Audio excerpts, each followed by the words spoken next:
Bonjour, alors aujourd'hui il y a un petit sujet vraiment très particulier. Voilà, je vous présente souvent des maquettes, je vous présente souvent des jouets. Et je vous ai présenté il n'y a pas si longtemps une maquette supposée de Game of Thrones, où un marcheur blanc, que l'on voit d'habitude sur un cheval, en tout cas on va dire un cheval zombie, était présenté et j'avais dit que j'essaierais de faire justement ce cheval zombie à partir d'un jouet de licorne qui est peu ou prou à la bonne échelle, mais qu'il me fallait donc faire justement ce qu'il fallait au niveau de la tête, des côtes, enfin ce qu'on pouvait apercevoir du cadavre ambulant qui est ce pauvre canasson. Et il se trouve que donc j'ai remis la main sur des squelettes de dinosaures, je vous en avais vaguement parlé aussi, et d'autres créatures, et je me suis dit que ça serait intéressant de revenir là-dessus.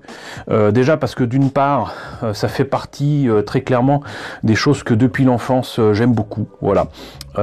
Pour parler un petit peu de moi et de mon expérience, en fait, c'est à partir de la découverte d'un squelette à monter soi-même dans Pif, que j'avais eu l'intention de faire mon premier diorama où on trouvait donc le cadavre, le squelette d'un T-Rex. Alors il se trouve que c'était des trucs qui étaient tout plats, donc c'était pas très réaliste. J'avais essayé de modifier ça, mais du haut de mes peut-être 9-10 ans, c'était pas super facile. Mais il reste que donc c'est resté dans ma tête. Puis un autre truc que j'adore aussi dans les jouets, notamment à cause de jouets comme les Playmobil. À un moment, il y avait le fantôme Playmobil que j'aimais beaucoup qui était sorti. Et ça brille dans le noir.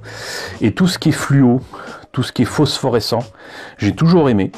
Et la première chose que j'ai acheté en voyant certains jouets phosphorescents qui étaient sortis dans le commerce il y a peut-être 20 ans, c'était justement ces dinosaures, et je les aime beaucoup, et je les trouve super bien foutus, et il se trouve qu'en fait ces jouets sont souvent réédités de différentes manières, et sous différentes marques, comme je vous montrerai tout à l'heure, mais reste que donc du coup, ces trucs-là qui brillent dans le noir, moi j'aime beaucoup.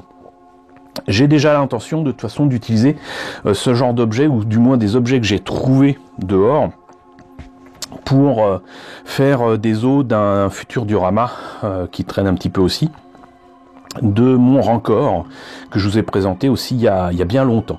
Donc si vous l'avez pas vu, ça sera par là. Mais donc ça c'est parfait pour faire des os, j'allais dire vite fait, bien fait, pour mettre par terre sur le sol de l'antre du Rancor. Il se trouve qu'avec les phosphorescents ça serait un petit peu du gâchis, mais il m'arrive souvent de trouver, me demandez pas pourquoi ni comment, ça m'arrive simplement, de trouver dehors, ou dans des lots, en vide-grenier, des trucs comme ça. Voilà, ça m'arrive encore plus à la ressourcerie de mon village. Voilà, c'est ce genre de choses que je trouve. Ça par exemple, très clairement, c'est un crâne de Vélociraptor. Ça, je pense que c'est une patte avant d'un Tricératops ou équivalent. Et ça m'arrive souvent de tomber là-dessus. Donc je me suis dit que ça serait intéressant de vous présenter tout ça. Sincèrement, en plus, c'est quelque chose qu'on trouve facilement, que ce soit à la grande récré, à jouer club, etc. Bon, méfiez-vous, parfois les prix sont quand même assez exagérés. Mais voyez donc par exemple là, ce superbe stégosaure. Vous voyez un petit peu ce que ça peut donner. Là, un T-Rex. Ici, un ptéranodon, qui peut même servir éventuellement pour faire, je sais pas moi, j'allais dire un dragon, en fait, on va plutôt dire un wyvern. Voilà, un wyvern zombie. Ici, celui qui malheureusement a la mâchoire qui tombe parce que les articulations, parce que c'est un petit peu articulé, ont cassé. Mais là, vous avez un Tricératops. Là, vous avez un Vélociraptor, du moins on appelle ça maintenant comme ça. Moi, à une époque, j'appelais ça des Deinonychus, mais il semblerait qu'il y ait différentes familles. Voilà. Mais vous voyez donc, la mâchoire peut s'ouvrir et tout. Alors, il y a plein de jouets de dinosaures qui existent, des trucs magnifiques, mais qui coûtent beaucoup trop cher pour moi. Je vous présenterai certains trucs que j'ai trouvés justement à vide-grenier ou à la ressourcerie un jour, si vous êtes sage. Mais le fait est que donc là c'est plutôt les os qui m'intéressent plutôt que les dinosaures. Et par exemple pour ce T-Rex là vous l'avez en, j'allais dire en normal, avec déjà une peinture assez sympathique. Bon, le plastique est encore dessus, mais vous voyez un petit peu là ce que ça donne. Donc j'allais dire que c'est les couleurs qu'on trouve souvent sur les fossiles qui sont exposés en musée. Donc c'est qualité musée, hein, littéralement. Et vous voyez donc aspect fossile, tyrannosaure, squelette du plus féroce des dinosaures. Et là il y écrit Cog, Bouki, préhistoire, enfin voilà, les noms varient. Mais ça, j'ai acheté ça, sincèrement, j'ai acheté ça il y a 15-20 ans. Je sais pas si ça existe encore, mais reste que là, je me dis que en plus, même l'emballage est intéressant pour des tas de raisons et pour plein de choses à faire en kit bash, en scratch. Et vous avez la même chose ici avec le Vélociraptor. Et il me semble que dans cette collection-là que j'avais pris, pour éviter justement d'avoir à utiliser ces trucs là phosphorescents qui brillent dans le noir, j'avais pris le mammouth. Malheureusement, étonnamment, dans ce lot je n'ai pas retrouvé la totalité du mammouth. Il me manque la patte arrière et une partie de la patte avant, mais vous voyez que là typiquement c'est le genre de choses qui pourrait me servir dans le projet Game of Thrones, très clairement. Voilà, et vous voyez un petit peu l'aspect, c'est déjà tel quel, c'est vraiment bien. Voilà, pas d'aspect plastique. C'est là qu'on voit qu'une bonne peinture et une bonne patine, ça fait toute la différence. Et là même, la mâchoire du mammouth est articulée. Et vous n'avez pas que ça, vous avez plein d'animaux de la préhistoire récente ou de la préhistoire lointaine qui existent et qui sont proposés. Et il n'y a pas que ces trucs-là, mais là c'est quand même assez sympa. Je sais pas ce que ça peut donner si j'éteins la lumière, voir si je peux filmer quand ça brille. On va peut-être essayer. Alors bien évidemment, on voit pas grand-chose. C'est dommage parce que la prévisualisation de l'image me permettait de voir un petit peu le vert. On va réessayer. Alors j'essaye de baisser la lumière, mais sincèrement, j'ai fait différents essais, ça donne pas grand-chose à la caméra. On va voir, voilà. Vous voyez, ça donne rien à la caméra, c'est dommage. C'est dommage parce qu'à l'œil nu, c'est vraiment magnifique. Donc vous l'aurez compris, moi j'aime bien, voilà, ça envoie du lourd en termes d'effets, de forme et tout. Voilà, il y a très peu de choses à faire pour attraper le coup, littéralement. Là avec les vertèbres ou même le crâne du Triceratops, il y a juste la jointure à rattraper. Rien qu'on ne puisse faire avec du mastic plastique ou de la Tamiya Putty. Vraiment pas grand chose. Mais c'est pas les seuls objets comme ça qu'on peut récupérer comme ça pour faire entre guillemets des os facilement. Et encore une fois, je vous en parle parce que on trouve assez souvent ce genre de choses dans les magasins discount dont je vous parle tout le temps, Action, Nose, etc. Il y a des trucs aussi de qualité musée que j'ai trouvé en vide-grenier et mine de rien, on s'approche dangereusement du printemps et donc des vide-greniers, une nouvelle saison de vide-grenier, donc ça serait peut-être l'occasion d'en profiter. Il y a aussi des choses qu'on trouvait en kiosque, donc je vais vous présenter d'autres objets. Alors voilà, ça c'est d'autres exemples de dinosaures, de fossiles, de trucs, comment dirais-je, en os que vous pouvez trouver. Ça par exemple, c'est franchement le truc que vous trouverez le plus facilement, à différents prix malheureusement. Alors profitez-en éventuellement à vil prix, hein, dans les trucs à Action, etc. C'est pas forcément les reproductions de fossiles les plus fidèles qui soient, d'autant que plus là c'est dans un plastique un peu mou, mais c'est le genre de choses qu'on trouve dans des espèces de pains en argile, en terre, qu'il faut casser pour faire comme si on trouvait des os et les remettre façon puzzle. D'ailleurs c'est la seule chose qui m'énerve dans ces trucs là, c'est que l'aspect soi-disant ludique c'est de remettre les os correctement en testant, en voyant comment ça marche et tout. Moi ça m'amuse pas, c'est franchement quelque chose qui m'ennuie, mais voilà, ça c'est quelque chose que j'ai trouvé certainement en vide-grenier. J'en ai des tonnes, hein, des trucs comme ça. J'ai pas tout ressorti parce qu'il y a des choses que j'ai mis de côté, comme je vous disais, pour le Rancor, pour aussi donc le projet Game of Thrones.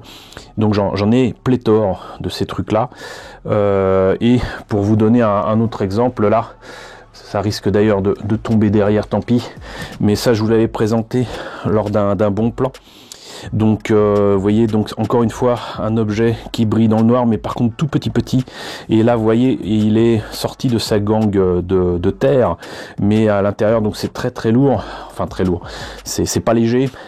Et j'avais acheté ça 75 centimes à Nose, voilà, donc ça veut dire que là en fait j'ai pas un mais deux fossiles à trouver. Donc a priori il y a celui-ci, certainement un Triceratops qui traîne. Alors là aussi c'est certainement pas fidèle, mais vous voyez, si je veux avoir besoin d'un bras, d'une jambe ou quoi à mettre dans un diorama, et ben alors en plus là c'est une petite échelle qui peut être sympa. Et puis pour 75 centimes, franchement, pourquoi s'embêter? Sinon un truc qui sort régulièrement, quoique ces derniers temps j'en ai pas vu, malheureusement j'en avais plusieurs, mais on me les a volés lors d'un salon qui était Geekopolis. J'avais prêté mes crânes de T-Rex pour un coin dragon. J'avais trouvé ça sympa et ça n'a pas été surveillé en fin de salon et ça a disparu. Donc du coup j'en ai plus qu'un. J'en ai plusieurs et puis en plus il n'est pas complet. Ceux qui m'ont été enlevés étaient un peu plus complets, mais là c'est voilà, c'est souvent vous avez des premiers numéros avec une reproduction de fossiles de T-Rex énorme. Donc vous voyez un petit peu la taille de ce crâne, quoi. Voilà. Et ça c'est des trucs, vous savez, là à 1 €. Alors malheureusement j'en ai pas revu depuis longtemps, mais j'en ai pas revu non plus depuis longtemps en vide-grenier ou quoi que ce soit, mais ça a peut-être tombé cette année, j'en sais rien. Mais reste que voilà, ça c'est aussi quelque chose qui peut être sympathique à utiliser dans un diorama, dans différents projets, même pour du cosplay, hein. D'ailleurs vu la taille du truc, ça peut se mettre sur une épaule, sur une tête ou quoi. Enfin voilà, c'est énorme, c'est vachement sympa. Enfin moi je trouve ça super sympa. Et sinon en plus petit et qualité musée aussi, il y a ce genre de choses que j'ai trouvé en vide-grenier il y a des années à Vincennes. Et dans ce vide-grenier, donc je suis tombé sur ces lots là qui étaient en plus dans des petits sachets plastiques. Ça c'était super, comme ça aucun risque de perdre des pièces. Et vous voyez donc là, non seulement vous avez le socle avec clairement indiqué que c'est un crâne de T-Rex, donc de Tyrannosaurus Rex. Là pareil, les différentes pièces que compose le crâne sont supposées se mettre l'un dans l'autre façon puzzle. Et bon, heureusement je n'ai pas eu à le faire, mais le résultat est là. Et là pareil, la patine n'a rien de grandiose, mais ça a son petit effet. Et ça a son petit effet aussi pour les autres fossiles. Ici encore une fois un mammouth laineux. Vous voyez un petit peu ce que ça donne. On voit que c'était donc des jouets puzzle, certainement vendus dans un musée ou quoi. Parce que là, vous voyez même le socle, en fait, c'est un puzzle. Et là donc, Woolly Mammoth. Donc, moi je trouve ça vachement sympa. Ici, un brachiosaure, avec le petit socle qui permet de tenir, parce qu'en plus ça tombe en morceaux. Parce que ça aussi, ça c'est un peu énervant, ça tient pas. Mais voilà, donc c'est pas super fidèle, mais la patine est sympa. Puis un brachiosaure, on trouve ça assez rarement justement dans ce genre de, j'allais dire, de jouets. Ça c'est assez sympathique. Et puis sinon, certainement un cousin, sinon du T-Rex, pardon, sinon de l'Allosaure. Et je vais regarder pour éviter de dire des bêtises, c'est l'Acrocanthosaurus. Voilà. Et on sait que c'est pas un T-Rex parce que vous voyez qu'il a non pas 2 mais 3 doigts à ses petits bras avant. Mais par contre, on reconnaît quand même la ligne de ces prédateurs de la préhistoire. Hop, et ça arrive à tenir alors que le socle était cassé. Donc vous voyez, c'est le genre de choses qu'on peut trouver, je vais pas dire facilement, mais si vous faites gaffe, en magasin, en vide-grenier, en Emmaüs, en tout ce que vous voulez. Mais c'est le genre de choses qui peut toujours être pratique et utile un jour ou l'autre à utiliser dans notre hobby. Donc voilà, n'hésitez pas à les ramasser si vous les trouvez par terre. Ça a été le cas pour, je pense en fait, ce Triceratops. Je pense pas l'avoir acheté en vide-grenier, je pense que je l'ai trouvé carrément par terre. Et des morceaux d'os, j'en trouve, mais régulièrement. Donc ouvrez les yeux, voyez ce qui peut vous tomber entre les pattes, et vous voyez que même neuf, par exemple là, à Nose, 75 centimes, le petit dinosaure, franchement, je pense que ça peut valoir le coup. Voilà, c'était un petit sujet sur le pouce, pour ce week-end, pour ce samedi de début février. Voilà, et j'en profite d'ailleurs pour vous rappeler que non pas ce week-end, mais le week-end prochain, donc le week-end de la Saint-Valentin, je serai à Avignon avec mes amis d'Annigateur Sud. Voilà, je vais pouvoir m'y rendre grâce à l'ami d'Oikim. Coucou d'Oikim. Je vais pouvoir rejoindre Benjamin, peut-être Alexandra, Johanna et d'autres d'Annigateur Sud.